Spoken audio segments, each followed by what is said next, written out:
My drive is pretty much the win. It always pushes you. You know your limits, but you never listen to them sometimes. You just want to keep improving.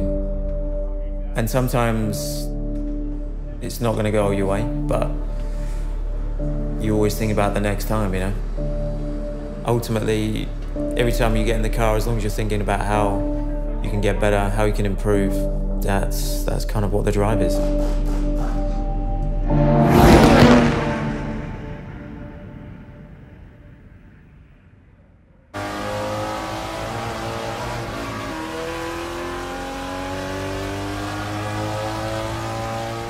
Racing's all about the pure pleasure of driving something, just completely flat out.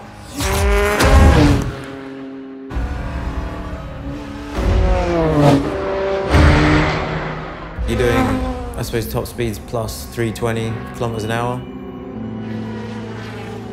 But yeah, at the time, nothing's a rush, I suppose. It's kind of hard to describe. It's, you feel like you're part of it.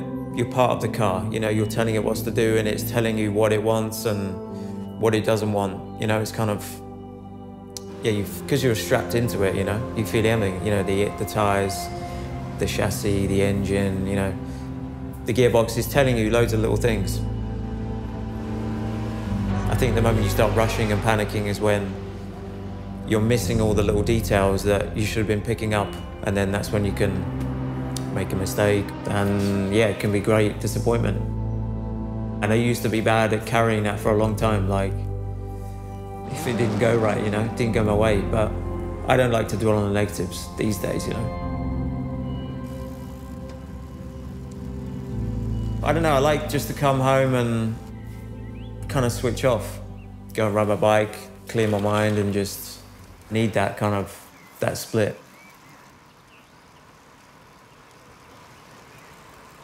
Racing's been my life since I was 8 years old.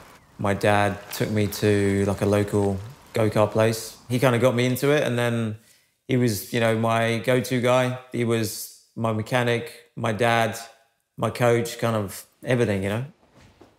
I know he's proud, yeah. He might say different when he comes around, but... Oh, Pops. Put the old banger over. Yeah. Yeah. You right? You good? Yeah. Yep. Very good. What you got with you? Got some pictures of you. God, these are old. 24 years ago. Here's Lewis Hamilton. Mine. Yeah. I think Lewis must have been 10, was he? There was a big bunch of talented drivers all came up at the same time. The first time you ever went in a go-kart, you were flying. I suppose we were a little team though, weren't we? Well, we were. Yeah, and he'd be there on the side of the track with the stopwatch, you know, doing the averages all the way around, and you'd be coming past, looking at him. All you wanted was like a bit of, you know, encouragement, like a thumbs up or something. If you didn't get a thumbs up, then you knew you weren't doing well enough, so that was good. That kind of taught you well. But we got there in the end, didn't we? Yep. Yeah. Yeah, definitely. And it's all about perseverance, isn't it? Yeah. You've got to be in it to win it. That's for sure. There was a bit of a backdraft. You know, when Mike had his big accident at IndyCar, at the Indy 500, you think, I'm not sure I'm going to see this anymore. But that was the only moment I think I ever thought, you should never go racing again. I bet. I know, yeah. That was a scary moment. So lucky to survive that crash.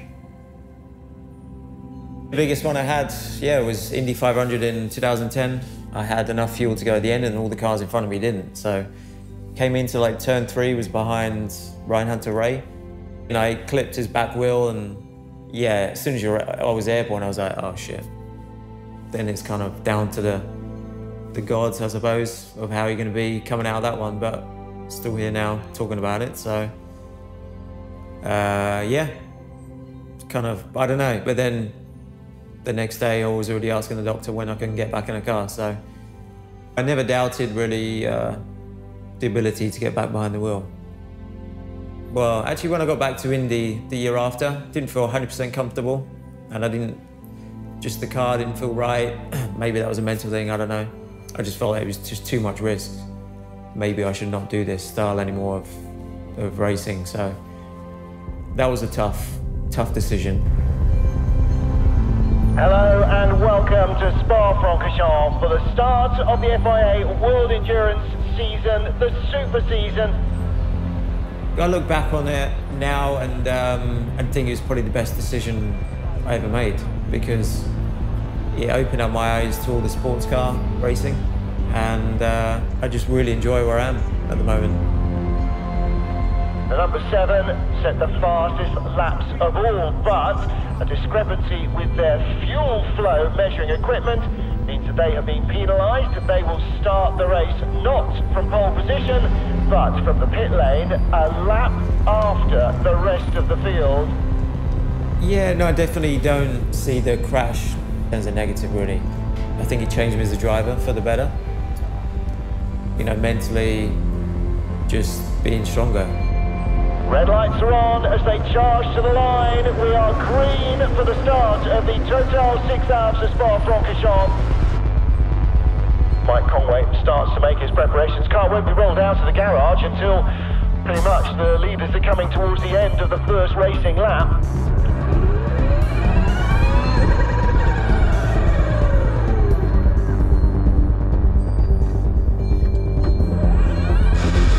Now to the pit lane, the number 7 Toyota begins its race.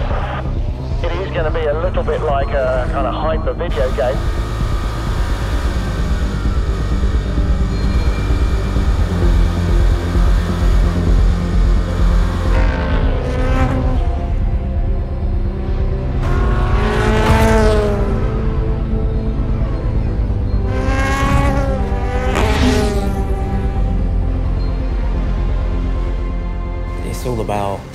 It's all about winning. But when you're racing for, you know, Toyota and it's a 2-car effort, you can't be just totally single-minded and just out for yourself. You know, you've got to be thinking about the big picture. I would have loved to come away for the weekend with the story that we came from a lap down and won the race. Would have been amazing. I'd have been, you know, on cloud 9 since then.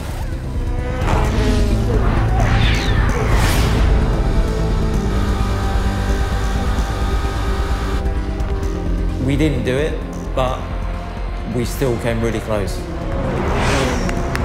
To come back from where we did, to get to where we were, was a great achievement by the whole team. A 1-2 for the team is what we want as well for the rest of the year. So the fact that I'm a little bit disappointed is only motivation for the next one. On to the big one now, to Le Mans.